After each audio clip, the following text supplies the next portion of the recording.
penutupan ayat Al-Anfal ayat 51 itu adalah perbuatan tangan kalian sendiri. Sampai sebelum meninggal sebenarnya kalian masih bisa selamat dari azab kubur, dari azab akhirat, dari siksaan malaikat dalam mencabut ruh, asal memang kalian dasarnya taubat. Kemudian firman Allah Subhanahu wa taala juga di dalam surah Al-An'am ayat 93 sampai 94. A'udzu billahi minasyaitonir rajim. Walau tara idz zalimuna fi gamaratil maut wal malaikatu basitu aydihim akhriju anfusakum al-yawma tujzauna 'adzabal huni bima kuntum taquluna 'ala Allahi ghairal haqqi wa kuntum 'an ayati tastakbirun. ولقد جئتمونا فرادا كما خلقناكم أول مرة وتركتم ما خولناكم وراء ظهوركم وما نرى معكم شفعاءكم الذين زعمتم أنهم فيكم شركاء لقد تقطع بينكم وضل عنكم ما كنتم تزعمون. Alangkah dahsyatnya sekiranya kalian bisa menyaksikan bagaimana orang-orang zalim. Zalim di sini kata ulama masuk kafir dan fasik. Fasik ini muslim, masih banyak dosanya, tidak sempat taubat. Kalau kalian bisa melihat bagaimana pada saat mereka berada dalam tekanan-tekanan sakaratil maut, proses dicabutnya ruh, sedang para malaikat memukul dengan tangannya sambil berkata, keluarkan nyawa kalian. Di hari itulah kalian akan dibalas dengan siksaan yang menghinakan. Siksaan mulai dari cambukan malaikat, masuk di alam barzakh, kemudian nanti di akhirat. Karena kamu selalu mengatakan terhadap Allah perkataan yang tidak benar, dan karena maksudnya setiap kali diingatkan ini Allah larang loh, nggak apa-apa, ini Allah perintahkan, ya sudah kamu aja yang kerjain. Selalu berkata yang tidak benar terhadap Allah. Dan juga kamu selalu menyombongkan diri terhadap ayat-ayatnya. Dan sesungguhnya kalian datang pada kami pada saat ini sendirian, sebagaimana kalian kami ciptakan pada mulanya. Dan kalian tinggalkan di belakang kalian di dunia apa yang telah kami karuniakan kepada kalian, rumah, kendaraan, harta dan seterusnya, dan kami tiada melihat beserta kalian pemberi syafaat yang kalian anggap bahwa mereka itu sekutu-sekutu Allah di antara kalian. Mana teman-teman, mana patung yang disembah, mana jimat yang dipakai, mana jin yang sering dipanggil. Kata Allah, tidak ada mereka semuanya. Sungguh telah terputuslah pertalian antara kalian dan telah lenyaplah dari kalian apa yang dahulu kalian anggap sebagai sekutu Allah. Ayat ini menjelaskan kepada kita ada proses kematian dan pindahnya ke alam barzah. Kemudian surah At-Taubah ayat 101 berbunyi, A'udzubillahi minasyaitonirrajim. Sanu'adzibuhum marrataini thumma yuradduna ila 'adzabin 'adzim. Nanti mereka akan kami siksa 2 kali, kemudian mereka akan dikembalikan pada azab yang besar. Di sini dimaksud kata ulama tafsir, kami akan berikan mereka azab 2 kali di alam barzah dan di alam akhirat bagi orang-orang yang kafir. Ya. Ini berarti penyebutan ada 2 kali siksa, di alam kubur ada siksa dan juga ada di akhirat nanti. Kemudian surah Ghafir ayat 46, ini cerita Allah SWT sampaikan tentang Fir'aun. Disiksa dulu di alam barzah, baru kemudian dimasukkan ke neraka. Jadi 2 kali juga diazab. A'udzu billahi minasyaitonir rajim. An-naru yu'raduna 'alaiha ghuduwan wa 'ashiyya wa yawma taqumus sa'atu adkhilu ala fir'auna ashaddal 'adzab. Kepada mereka ditampakkan neraka pada pagi dan petang di kuburannya. Dan pada hari terjadinya kiamat dikatakan kepada malaikat, masukkanlah keluarga Fir'aun dan kaumnya ke dalam azab yang sangat keras.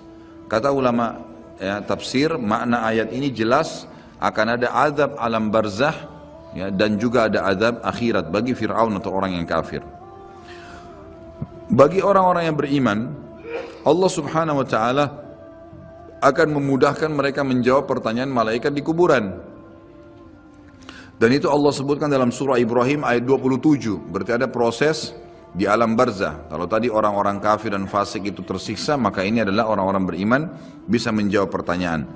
Kata Allah Subhanahu wa taala, A'udzubillahi minasyaitonir rajim. Yuthabbitullahu alladhina amanu bil qawli tsabiti fil hayatid dunya wa fil akhirah wa yudillullahu adh-dhalimin wa yaf'alullahu ma yasha'. Allah meneguhkan iman orang-orang yang beriman dengan ucapan yang teguh di dalam kehidupan dunia dan di akhirat. Kata ulama tafsir, kehidupan dunia adalah orang-orang beriman kalau pelajari agamanya, setiap kali ditanya kenapa kamu sholat, kenapa kamu puasa, kenapa kamu jujur, kenapa kamu begini, maka dia bisa menjawabnya di dunia dan di akhirat. Kata ulama tafsir, akhirat adalah pertanyaan malaikat di kuburan dan juga nanti pada saat ditimbangan amal hari kiamat. Dan Allah menyesatkan orang-orang zalim dan berbuat apa yang dia kehendaki. Maksudnya orang-orang zalim tidak bisa menjawab pertanyaan malaikat di dalam kuburan.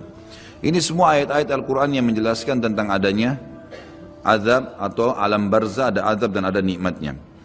Kita dengarkan hadis Nabi SAW. Poin kedua dalam kitab kita ini adalah informasi Rasulullah SAW mengenai hal itu. Seperti dalam sabdahnya, Innal abda idha wudi'a fi qabrihi wa tawalla anhu ashabu wa innahu la yasma'u qar'ani alihim atahu malakani fayaq'idani فيقولان له ما كنت تقول في هذا الرجل لمحمد صلى الله عليه وسلم فأما المؤمن فيقول أشهد أنه عبد الله ورسوله فيقال له انظر إلى مقعدك من النار قد أبعدك الله به مقعدا قد أبدلك الله به مقعدا من الجنة فيراهما جميعا وأما المنافق أو الكافر فيقولان له ما كنت تقول في هذا الرجل فيقول لا أدري كنت أقول ما يقول الناس فيقال له لا دريت ولا تليت ويضرب بمطارق من حديد ضربة فيصيح صيحة يسمعها من يليه من غير الثقلين. Sesungguhnya seorang manusia apabila telah diletakkan di dalam kuburnya dan ditinggalkan oleh para pengantarnya, sesungguhnya ia masih mendengar bunyi gesekan sendal mereka. Lalu ia didatangi oleh dua malaikat. Kemudian dua malaikat itu mendudukkannya dan berkata kepadanya, bagaimana menurut keyakinanmu tentang laki-laki itu? Yang dimaksud adalah Nabi Muhammad SAW. Maka seseorang mukmin akan menjawab, aku bersaksi bahwasanya dia adalah hamba dan utusan Allah. Lalu dikatakan kepada mayat tersebut, lihatlah tempat dudukmu dari neraka telah diganti oleh Allah dengan tempat duduk dari surga. Si mayit pun melihat kedua tempat tersebut. Adapun terhadap orang munafik atau orang kafir, maka kedua malaikat akan bertanya kepadanya, bagaimana menurut keyakinanmu tentang laki-laki itu? Maksudnya Nabi Muhammad SAW. Maka ia akan menjawab, aku tidak tahu. Aku mengikuti apa yang diyakini banyak orang. Lalu dikatakan kepadanya, kamu tidak tahu dan juga tidak mengikutinya. Sambil dipukul satu kali dengan palu yang terbuat dari besi, sehingga ia berteriak keras dan dapat didengar oleh semua makhluk kecuali jin dan manusia. Hadis ini riwayat Imam Bukhari. Ditambah dengan riwayat yang lain, sama juga sahih, kata Nabi SAW, lalu malaikat mencambuknya dengan besi. Ini tidak disebutkan dalam buku sini, saya tambahkan, ditambukkan dengan besi yang semua makhluk Allah mendengarkan kecuali jin dan manusia. Dan kalau jin dan manusia mendengar pencambukan tersebut, maka mereka akan meninggal seketika karena kerasnya cambukan itu. Hadis ini menjelaskan kepada kita tentang adanya azab kubur. Selanjutnya hadis Bukhari juga, di mana Nabi SAW bersabda, idza mata ahadukum urida alaihi maq'aduhu bil ghadati wal ashi in kana min ahli an-nar fa min ahli an-nar fayuqalu lahu hadha maq'aduka hatta yab'atsaka Allah ila yaumil qiyamah. Apabila salah seorang dari kalian meninggal, maka ditampakkan kepadanya tempat duduknya di waktu pagi dan petang. Jika orang itu termasuk penghuni neraka, maka tempat duduknya dari penghuni neraka. Lalu dikatakan kepadanya, inilah tempat dudukmu sampai Allah membangkitkanmu nanti pada hari kiamat. Jadi sambil disiksa, sambil diperlihatkan pada pagi dan sore hari tempatnya di api neraka. Perlu kita tahu juga, ulama memberikan gambaran setiap manusia, beriman atau kafir, mereka punya tempat di surga dan di neraka. Kita semuanya punya tempat di surga dan di neraka. Dua-duanya kita miliki. Fondian betul.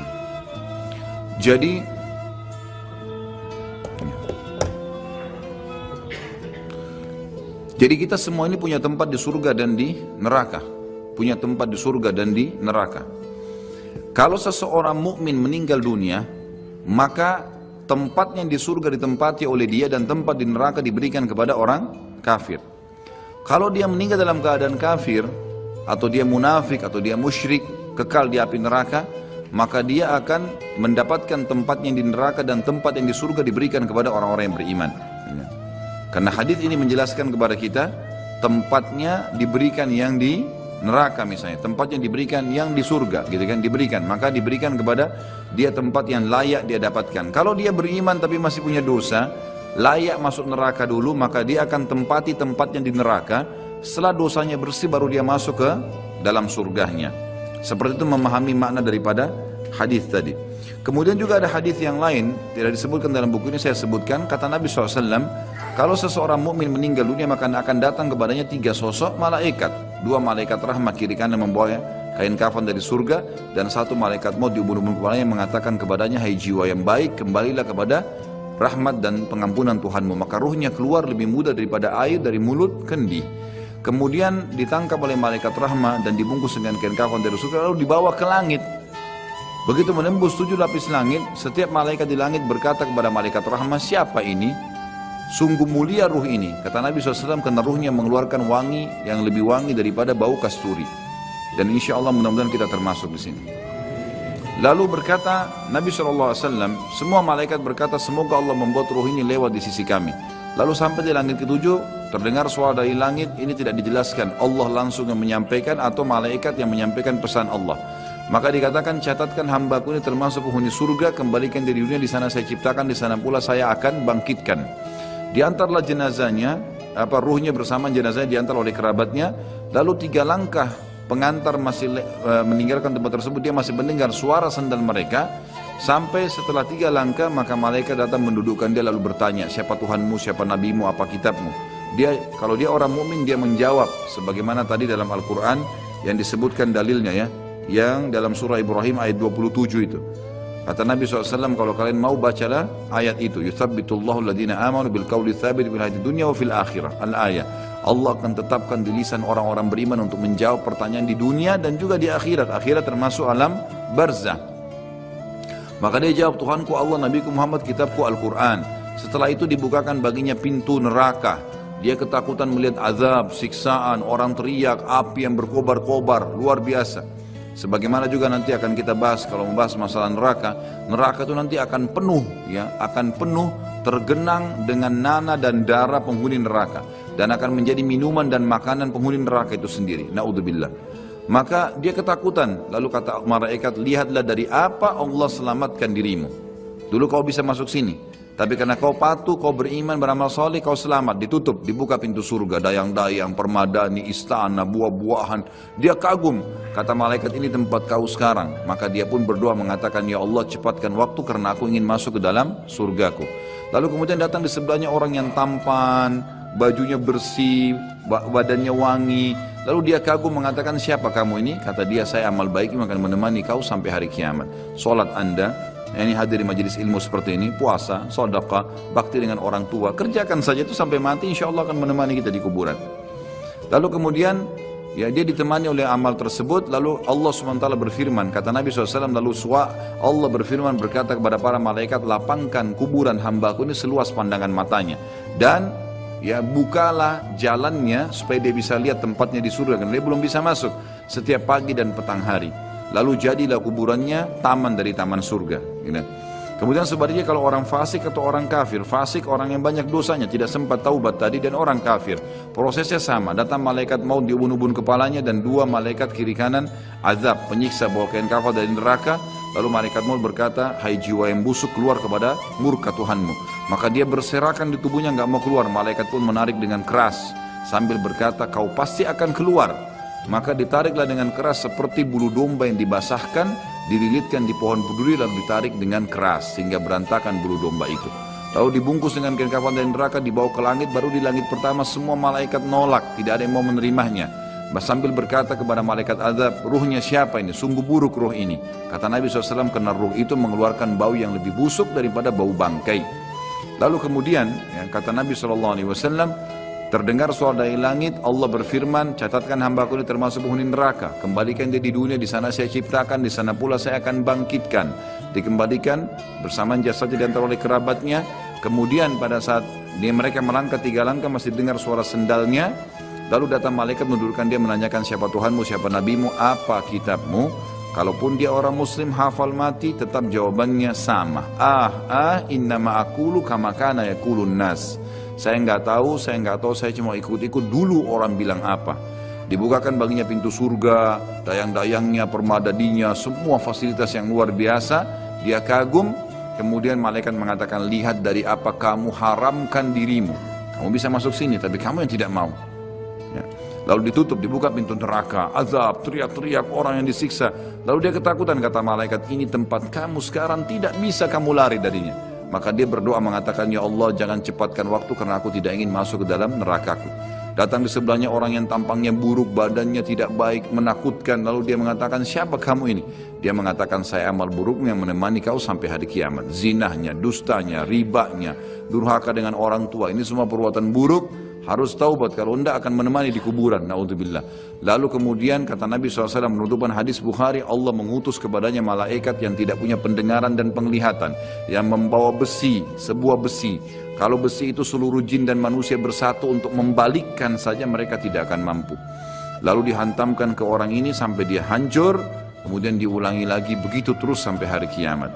Riwayat lain mengatakan juga, riwayat Bukhari penutupannya, Allah subhanahu wa ta'ala membuat dinding kuburannya menjepit sampai tulang rusuknya seperti ini, kemudian diulangi lagi. Ulama hadis menggabungkan kedua hadis, berkata dia sambil dipukul sambil dijepit, hancur, diulangi lagi, begitu terus sampai hari kiamat. Jadi ini na'udzubillah azab kubur yang sudah disampaikan oleh Nabi SAW. Bersyukurlah teman-teman, kita sudah tahu dari sekarang, ya tinggal bagaimana menjaganya. Nabi SAW dalam hadis yang lain riwayat Bukhari juga selalu berdoa agar dijauhkan dari kuburan. Sebagaimana doa sebelum salam, Allahumma inni a'udzubika min adabil qabri wa min adabin nari wa min fitnatil mahya wal mamati wa min fitnatil masihid dajjal. Ya Allah, sungguhnya aku berlindung kepadamu dari adab kubur, dari adab neraka, dari cobaan fitnah kehidupan dan kematian, serta dari fitnah masihid dajjal. Dalil terakhir kita baca, baru kemudian azan, adalah saat Nabi SAW melewati dua kuburan. Di dalam hadis Bukhari juga, beliau bersabda lewati kuburan tersebut, innahuma yu'adzabani wa ma yu'adzabani min kabir. Kedua penghuni kuburan ini sedang disiksa, dan mereka disiksa bukan pada hal yang dianggap besar oleh manusia. Thumma qala bala amma ahaduhuma. Lalu beliau berkata, sebenarnya itu bisa dikategorikan dosa besar. Kalau salah seorang dari mereka fakana yas'a bin namimah, karena suka mengadu domba, wa ammal akharu fakana la yastatiru min bauli, yang satunya lagi tidak bersuci pada saat dia sedang kencing. Yang terakhir dalil nakli adalah poin ketiga, berimannya jutaan para ulama, orang-orang soleh dan orang-orang mukmin dari umat Nabi Muhammad SAW dan umat-umat yang lain kepada adanya azab kubur dan kenikmatannya serta segala apa yang diriwayatkan berkenaan dengannya. Silakan azan dulu, insya Allah baru kita lanjutkan. Biar nanti kiamat mempunyai konsekuensi iman kepada adanya azab dan kenikmatan kubur. Kalau kita sudah bahas di pasal-pasal sebelumnya, beriman kepada Allah di 4 pasal, dan beriman kepada malaikat-malaikat di pasal kelima, kemudian terus beriman kepada kitab-kitab, maka ini ada juga beriman kepada hari kemudian yang sudah kita bahas sebelumnya. Ini semua memiliki konsekuensi juga sama, adanya beriman kepada azab dan kenikmatan kubur serta segala yang berkenaan dengannya. Sebab semua masalah itu termasuk masalah gaib. Maka barang siapa beriman kepada sebagiannya, maka secara akal sehat ia wajib dan harus beriman kepada sebagian yang lain. Ini secara akal. Yang kedua, masalah azab kubur atau kenikmatannya atau apa saja yang terjadi di dalamnya, seperti pertanyaan kedua malaikat, bukan hal yang dinafikan oleh akal atau dianggap tidak mungkin. Bahkan sebaliknya, akal sehat pasti membenarkannya dan memberikan kesaksian akan kebenarannya. Artinya tidak ada sesuatu yang membuat orang menolaknya. Ya, karena itu bisa ditangkap. Bagi orang beriman dia bisa menangkapnya. Karena banyak hal-hal yang tidak kelihatan dengan mata itu bisa ya ada, seperti perasaan manusia. Juga nanti akan titik beratkan poin ketiga secara akal. Menguatkan poin kedua adalah orang yang tidur kadang bermimpi tentang sesuatu yang membahagiakannya. Membahagiakannya, ia merasakannya dan menikmati pengaruh pada jiwanya. Hal ini ia akan bersedih dan prihatin jika ia terbangun di saat sedang asyik bermimpi. Sebagaimana ia juga kadang bermimpi tentang sesuatu yang ia tidak suka dan ia merasa terganggu, di mana ketika ia terbangun ia bersyukur kepada orang yang membangunkannya. Kalaulah ada seseorang yang membangunkan di saat ia sedang merasakan kenikmatan atau merasa terganggu di dalam tidurnya yang benar-benar sedang terjadi pada jiwanya, bahkan ia terpengaruh dengannya, padahal itu adalah hal yang tidak dapat diketahui dengan mata atau tidak kelihatan dengan mata telanjang dan tidak dapat kita saksikan secara kasat mata dan tidak pula ada seorang yang mengingkarinya. Maka bagaimana azab kubur dan kenikmatannya diingkari padahal ia sangat mirip dengan mimpi? Atau kesimpulannya adalah, ini sebagai penutup poin ketiga terakhir, adalah kata para ulama, orang yang hidup di dunia pada saat dia meninggal seperti orang yang bangun dari tidur. Jadi pada saat dia tiba-tiba melihat malaikat maut datang, maka seperti orang yang tidur kaget. Disitulah dia melihat kehidupan yang sebenarnya. Malaikat datang mencabut ruhnya, semua fakta yang disampaikan secara wahyu dia akan lihat. dan semenjak itu dia akan menghadapi kehidupan yang abadi, tidak ada lagi kematian, karena mati cuman satu kali. Jadi seperti orang yang baru bangun tidur dan akhirnya dia kaget, seperti itulah orang yang menghadapi kematian. Gitu.